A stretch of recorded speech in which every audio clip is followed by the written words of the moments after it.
Hi guys, it's Mandy from Mandy Plays, and in this video I'm going to do my first impressions for Star Ocean. I would like to thank Square Enix for providing me this review copy so I can share my thoughts with you guys, but like always, my thoughts are my own.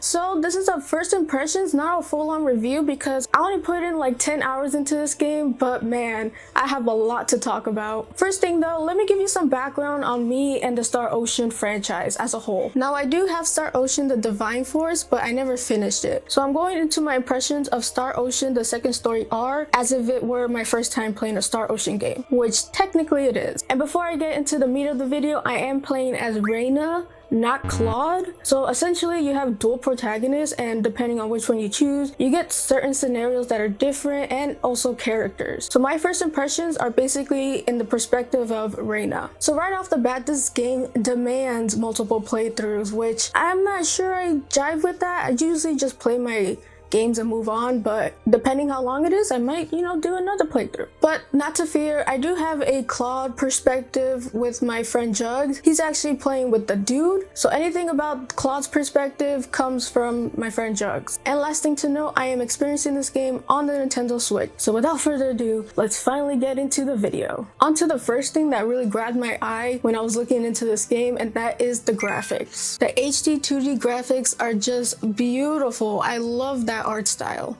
And this HD 2D graphic style is really great, especially for older titles who want a remake in the mix. I feel like it's a good alternative. I love the juxtaposition of 2D sprites in a 3D environment. I really find the graphics of this game are just jaw-dropping beautiful, and I feel like they should remake Chrono Trigger but in the HD 2D graphic. That would be amazing. Now on to the story of the game. Now when you start a new game, you get a choice between Claude C. Kennedy, who is by the way voiced by Spike Spencer, who is known for voicing Shinji in Evangelion.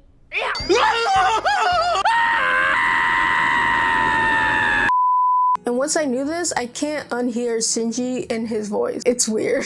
And the second character you get to play as is Reina Langford, and she is voiced by Eden Rignell, who voiced Popola and Devila in Nier. Now, if you pick Clyde, you tend towards the more sci-fi elements of the game, but if you pick Reina, you're doing a more kind of traditional JRPG adventure with all the fantasy elements. Now, there is sci-fi elements in both, but so far it's pretty mild. People use herbs and stuff like that. No one really has a computer or phone or anything like that, so it's just weird because it's like Star Ocean. Now, interesting enough, Claude is from Earth, which raised a lot of eyebrows for me because I assumed we were on Earth in the first place. So essentially, Claude was teleported by an alien device into the current situation that we find right in the story. And I just found it really surprising when he said, "Oh, I'm from Earth." I'm just like, isn't this Earth? But apparently not. Now, Reina's adventure is more fantasy-like. She is essentially on a mission to help the planet, obviously, but she also wants to track her birth mother and see if she's alive and why did she just leave her. So Reina's adventure is a bit personal to herself. I love her character so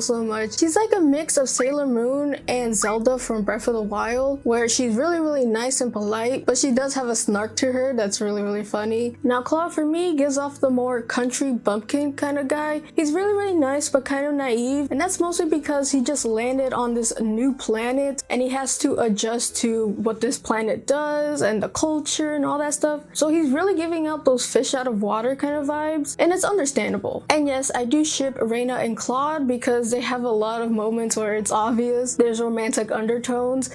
The classic will they won't they vibe, but they will. I've played a lot of RPGs in my time, so I know that scenario far too well. Now, having this dual protagonist feature, it essentially gives you two different plot points you would like to follow. Things are somewhat the same, but interactions are different. Also, an important thing to note is with each character, you get different party members that join you along the way. Now, these are recruitable characters that are exclusive to the protagonist you choose. For example, DS is a good swordsman, but is only exclusive to Reina's story. And there are characters only exclusive in Claude's story. There are a total of 11 recruitable characters throughout the whole game, but you only have 6 slots to fill up. The game gives you a limitation on how you want to make your party, which puts a heavy emphasis on the roster construction. Now, an overall synopsis of the story is the planet that Reina is from is currently going through this dark hour where there's monsters everywhere and a lot of crazy things are happening. Now there is this prophecy where a dude with a sword of light comes down and helps him cleanse the world of the darkness. And Reina thinks that person is Claude because he came out of nowhere and her version of sword of light was his version of a gun or something. So Reina thinks Claude is the prophetic hero of myth that's going to save the planet. But lo and behold, Claude is like, I'm not that. I just came here and got stranded. So can you help me anyways? But he does offer some assistance to Reina and the situation. So while he's not technically the hero, well, not that I know of, he really does have a good heart and wants to help Reina and the planet heal itself. So that's your basic synopsis.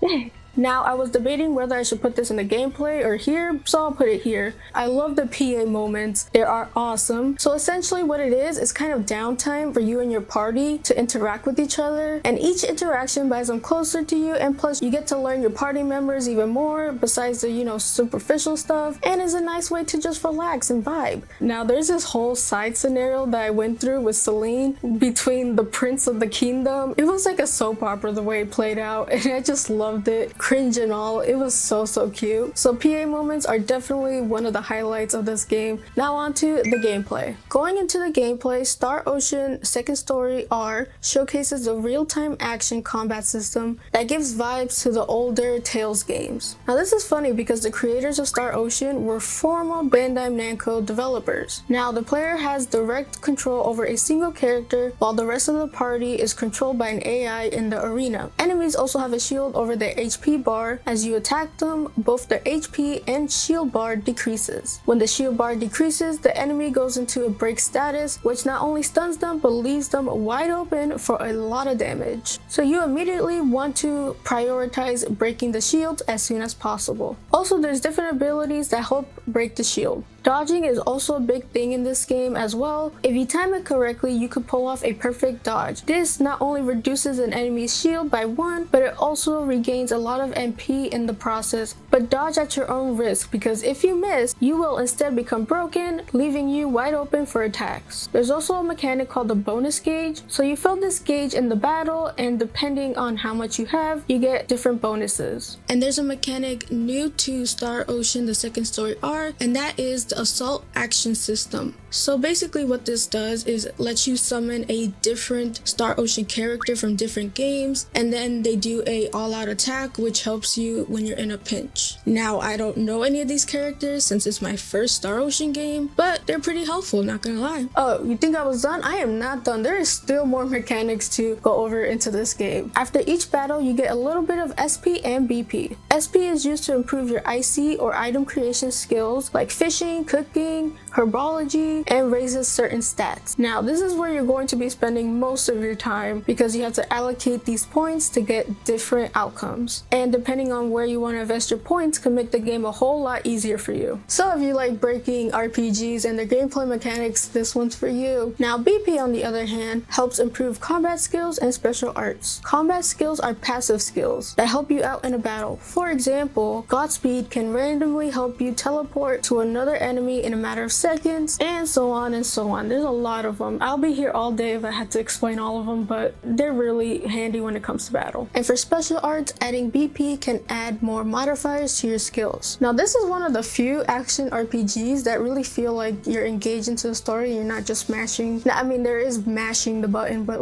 there's more nuance to it. There's more layers. One thing I forgot to mention is the ability to craft in this game. There's a crafting mechanic, and it's honestly very addicting. It could be a bit bloated and confusing in the beginning, but once you get the hang of it, it is really fun and addicting, and you just want to create more and more stronger items. Now on to the things I did not like about this game. One thing is you're only limited to 2 action buttons for pulling off your character's arts or skills. While this is fine for physical attackers, it could kind of leave the mages wide open and they're like a glass cannon. Get too close and they will die very fast. Another thing I don't like is there is a command where you could tell your party what to do. They could go all out, they could play it safe, they could use magic, but I feel like it's very chunky and not all the commands have that much of a difference to change it up or anything. So I feel like the command function kind of falls flat. Another minor gripe I have with this game is the story. It's a bit lackluster. The characters and gameplay are definitely carrying this game because story-wise, it's a bit meh. It's kind of like a generic RPG adventure, find the thing, destroy the thing, boom, you're done. I wish there was more nuance to this story where you kind of get a grip of the sci-fi elements. Even in Clyde's perspective, the sci-fi elements are very, very weak. I just wish they could have tapped into that whole thing and made it this grand galaxy adventure thing. I know this is a remake of an older game, so I'm not going too hard on it, but the story is a bit boring at times. So yeah, the story so far has been a bit of a slow burn for me. Hopefully it does pick up the pace as we go on and it gets more interesting. Now I have some tips for you guys. Number 1, learn how to perfect dodge. Not only does it let you avoid the attack, it could break your opponent's shield points faster. Number 2, raise your determination skills first. Thank me later, it will save you a lot of points. So essentially, with each point that you put into it, it lowers the cost of SP needed to unlock another thing. So if you want to save on SP skills, level that up as soon as possible. Number 3, invest into fishing. Also the training skill. Fishing is basically good for making money. You could just catch a lot of fish. It's very easy and you can make them into dishes or you could sell them. You gotta grind on that fish market. Now the train mechanic helps you grind levels for characters. At the cost of your stats, you can gain more XP after battle, which is a valid trade-off for grinding. And number 4, enjoy the game.